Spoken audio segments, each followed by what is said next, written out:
if we can use these methods, artificial intelligence, big data, machine learning, and so on, all these fantastic concepts to sell products like hamburgers and bags and so on, then can we also use these to improve healthcare? Can we use these methods to assess the value of the health technologies? You can say that, for example, a technology is cost-effective at a given price, or you can say that a price premium of a new technology compared to the old one can be justified by additional health gain, for example. And since many of these technologies are being paid for by the patients themselves or by budgets, publicly funded budgets, these can be quite important questions. The thing is, finding it out exactly can be a very tricky process. We have this field called Health Technology Assessment, shortened oftentimes as HTA. This is where we look at all those things one by one. Okay, what makes up the value of that product? And as you can see on this slide, there are several things that come into it. But, dear ladies and gentlemen, there is, or luckily I can say was, a limitation on it. Because, of course, such a complex process to really investigate all those little bits of data, it requires a lot of effort. And up until now, we mostly relied on randomized controlled trials, or RCTs. They were close to the top of the pyramid of the evidences. And they were essentially one of the key factors when judging the value of a new health technology. Now, the good thing is, dear ladies and gentlemen, there has been quite big improvements in technology.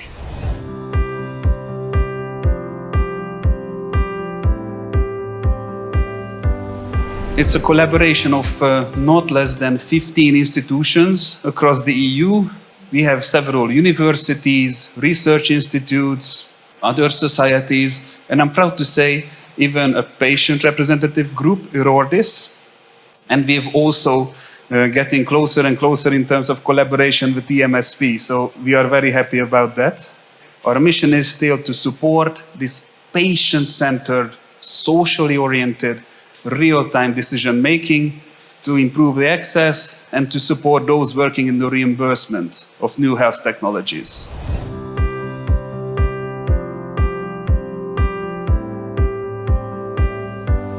In HTX project, what we aim to do is to make personalized predictions when we have several treatment options.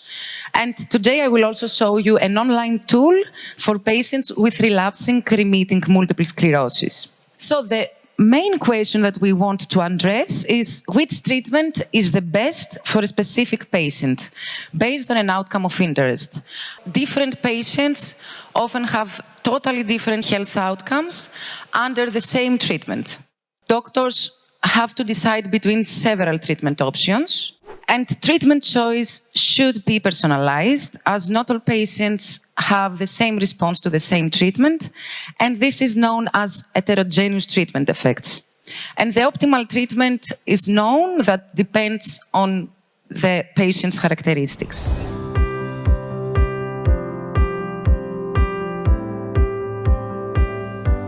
What we need is another data set. Now we make methods that can validate the treatment benefit, because what we are interested here is mainly the treatment benefit. So if we estimate correctly the difference between the placebo, let's say, and the dimethyl fumarate, or the difference between placebo and natalizumab, this is named treatment benefit. And what we want to do afterwards, as we make this methodology, is to use an external data set in Switzerland first to see whether these predictions are quite close to another data set, to check that our predictions are accurate.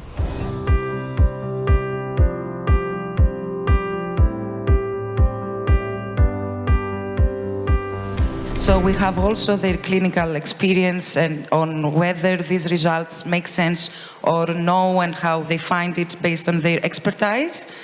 And all this work is doing in close collaboration with clinicians and neurologists in Switzerland. They check if the results make sense based on their clinical experience, because what we use are mainly the data, and this is from where we take the information, but of course we want also the clinical expertise to check if what we do makes sense or no. Everything we do in HTX with all the 4 case studies is not there to replace the clinicians.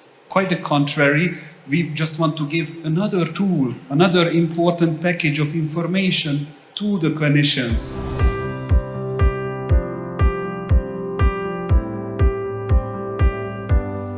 It's very important for us, the patient's perspective, and we know that maybe the relapsing within the next 2 years, it's not the most relevant outcome for patients. It might be the decrease in EDSS, or it might be another outcome.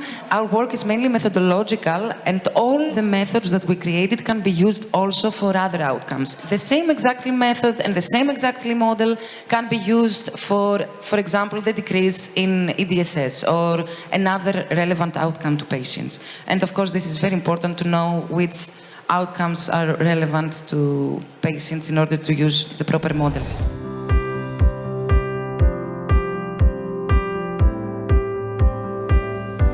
It could be also combined in this framework in future to extend it more and to add this information also that it's important.